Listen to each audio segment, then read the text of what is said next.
vou contar para vocês algo que aconteceu comigo no passado. Nesse passado em que eu era essa pessoa tímida, com uma timidez mais agigantada. Bom, muitos de vocês me conhecem como ator e dos meus trabalhos no cinema, na televisão e até mesmo no teatro. Só que o que poucos de vocês sabem é que eu também sou cantor. E, na verdade, a vida de artista como músico, como cantor, foi a premissa, foi o primeiro passo, foi onde comecei as minhas primeiras atividades como artista. E lá, no final da década de 90, eu tinha uma banda de samba.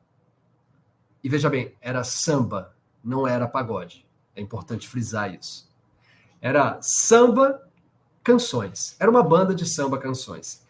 E nós fomos muito bem, caminhamos muito bem pelos parcos 2, 3 anos pelos quais a nossa carreira em Brasília, neste momento do final do século passado, exatamente, e no final da década de 90, se construía. Então foram 2, 3 anos, mas que nós fizemos diversos shows, tocamos em muitos lugares. Até que em um certo momento a gente já estava com um público, já tinha um público, já tinha um certo reconhecimento, e uma curiosidade que nós carregávamos era que éramos muito jovens, entre 19, 20 anos, 18, alguns tinham 16 anos, era uma banda de 9 pessoas.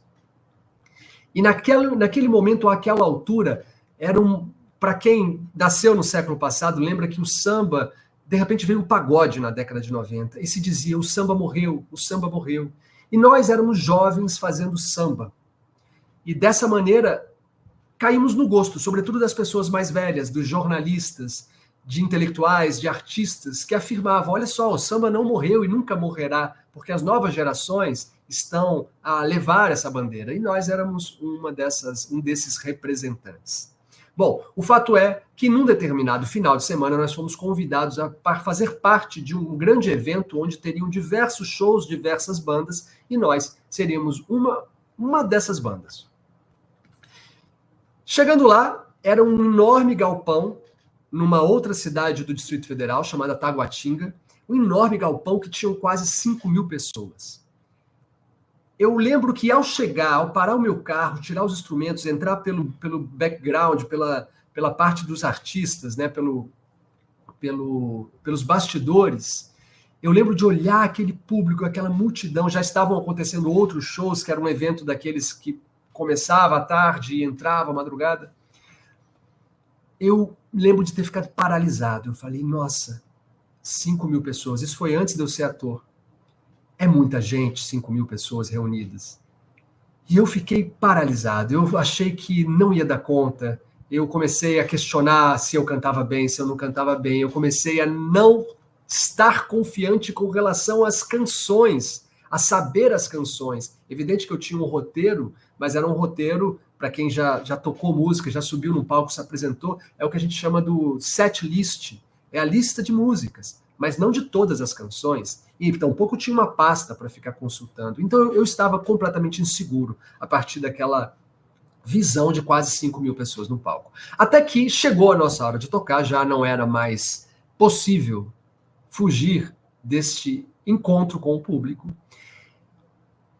E como era um evento de pagode, e nós éramos os jovens que tocava uma música dita velha, ultrapassada e morta. O apresentador, o mestre de cerimônias, quem fazia a apresentação naquele momento, resolveu fazer uma brincadeira de mau gosto e disse, agora com vocês, Decadência do Samba. Pois sim, o nosso nome era Cadência do Samba. Era uma referência clara àquela música Batucada de Bamba, cadência bonita do samba. Então, nós éramos o Cadência do Samba. E este homem, rapaz, eu confesso que eu não lembro bem do rosto dele, nem de quem ele era, fez essa lamentável piada e deselegante de chamar ao palco a próxima banda, fazendo esse trocadilho infame de, ao invés de dizer cadência do samba, dizer decadência do samba. Bom, Naquele momento, eu olhei para aquilo, eu ouvi bem o que ele disse, eu olhei para a minha banda, olhei para os meus companheiros ali e falei assim, vocês ouviram o que esse cara falou? Ele chamou a gente de decadente, porque a gente está tocando uma música que se diz ter morrido, mas que existe desde sempre, e é a grande força desse país, que é o samba. Então vamos entrar como a gente nunca entrou, e vamos engolir esse palco. Vamos tocar para essas 5.000 pessoas como se não houvesse amanhã. Vamos fazer o nosso melhor show. E eu consegui mobilizar essas pessoas, e todo mundo entrou com esse brio ferido e com essa vontade demais. E eu lembro que eu peguei o microfone e já cheguei dizendo boa noite! E cantei, eu não diria bem, eu não diria como nunca havia cantado antes, porque sim, eu desafinei, porque sim, eu esqueci uma letra aqui, uma letra colar, mas a minha energia, a minha confiança era tão grande, era tão certeira. Eu tinha total convicção de que nós ali naquela noite estávamos fazendo a alegria de 5.000 pessoas.